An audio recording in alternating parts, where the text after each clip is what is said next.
Dari proses sortir lipat, KPU Palembang dapati sebanyak 872 surat suara yang rusak. Berkenaan dengan itu, Ketua KPU Palembang Sawaludin mengatakan dirinya akan melaporkan hal tersebut ke KPU Sumsel dan KPU RI guna pergantian surat suara baru.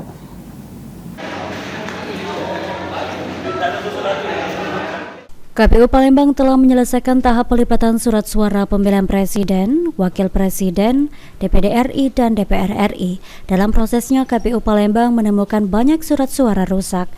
Ketua KPU Palembang Sawaludin mengatakan kurang lebih 398 surat suara pemilihan Presiden dan Wakil Presiden, 387 surat suara pemilihan DPD RI, dan 87 surat suara pemilihan DPR RI yang rusak.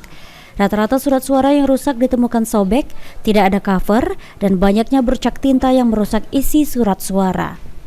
Dalam hal ini, KPU Palembang akan melaporkan ke KPU Sumsel dengan membuat berita acara tentang total keseluruhan surat suara yang rusak.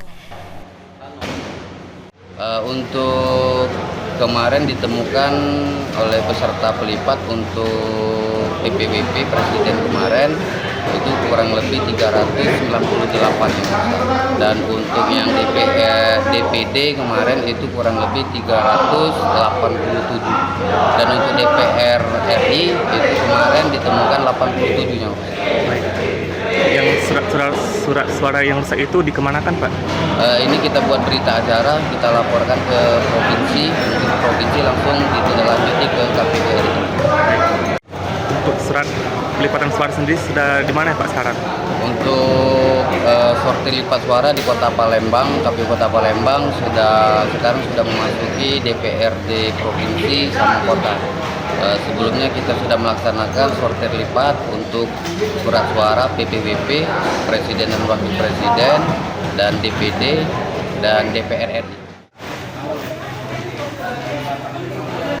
Diprediksi surat suara yang rusak akan bertambah, mengingat sortir pelipatan suara di Kota Palembang memasuki tahapan kelipatan suara DPRD Provinsi dan DPRD Kota.